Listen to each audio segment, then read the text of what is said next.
Yeah, that's right, Angela. Right in the thick of it, so to speak. That's going to get a lot thicker as this sea of red makes its way down here into Halifax Mall. I've got a good friend of CBS 17 with me right now, David McLennan, who is always breaking down things for us that are political, and this is incredibly political. And I want to talk a little bit to some folks who might not be familiar with where we are and the symbolism of this specific place that they're gathering. This is Halifax Mall. It is in the middle of the center of government, all that runs North Carolina from top to bottom. And for folks who aren't familiar with what that means, it's similar to the National Mall in front of Congress, right? It is. And so just like in D.C., the members of Congress can see the protests on the National Mall. All the legislators can look out their office windows and see the teachers congregated. So it's a very powerful statement. We see lots of people dressed in red, which is the symbol of protest. So I think the legislators know everybody's out here. Now, I know a lot of folks say that, you know, education should not be political, but in your view as an analyst, it always is. Well, if we look at polls, traditionally education is one of the top two issues before every election cycle. This year's no different. We're heading into 2020. We also see fights going on in the legislature all the time about how much spending should be for education. So it is a very political issue, but it's also one that impacts people, you know, in every county of North Carolina. Their children and grandchildren, they're affected. So it's a universal issue. And speaking of central North Carolina, right behind us, this group of teachers from Region 5, we've got Durham, Franklin, Granville County, Vance County behind us as well. So I want to talk a little bit about yesterday's news conference from the Republican-controlled State House. Were you surprised at some of those numbers being as high as they were? No, I think the Republicans released their budget with this in mind. I mean, it's obvious we're in a good budget situation in North Carolina, running a surplus, so that gave them some flexibility.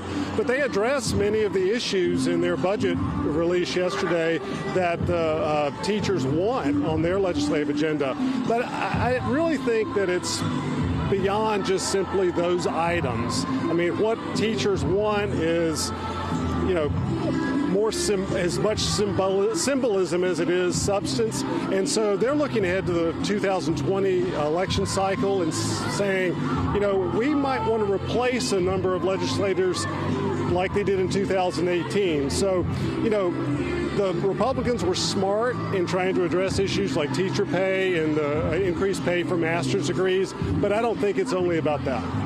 Talk to me, too, just a little bit about just the being able to get to the table. This year, they seem to be at the table. Everybody's at the table. 2 years ago, they were not. No, and this has been building because we remember the budget cuts from 2013, 2015. You know, the Republicans have lost their supermajority. So the fact that they don't have that veto-proof majority means they've got to be more inclusive. So they're listening to the teachers. They're listening to the teachers' representatives and constructing the budget that they released yesterday. So I think this is going to ultimately help education in North Carolina. The fact that the governor and the Republicans are really not that far apart.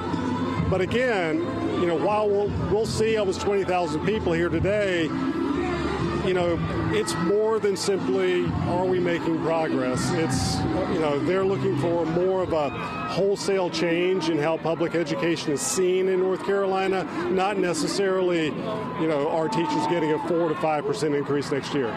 So let me ask you about this. Say I'm someone who lives in Granville County. I live paycheck to paycheck on maybe $25,000 a year. Are those folks listening and paying attention, do you think? I mean, is this sea of red reaching them, and will it make any difference?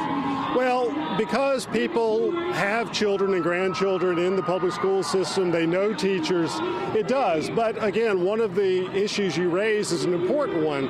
You know, we see teacher salaries going up pretty substantially over the past few years. Not every state employee is seeing their pay going up the same amount. And then in the private sector, people are not seeing their incomes rise to the same degree. That's one of the issues the teachers have to be very sensitive about. And I think if you look at what they're asking for the bus drivers, the custodians, and everybody else in the school system to have their pay increase.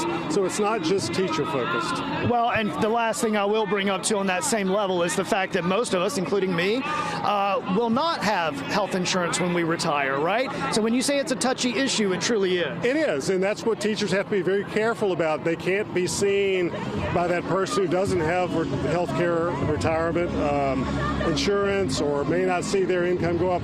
They don't want to see them as selfish, and so they've got to frame it in terms of what they're doing for North Carolina as a whole. More educated students mean a better working conditions for us all. That's going to be the message we hear. David, thank you so much, as always, for spending time with us. I want you to take that jacket off. I'm a little worried that you're going to get overheated. I'm getting in the shade right as we end this conversation. All right, David, thanks so much.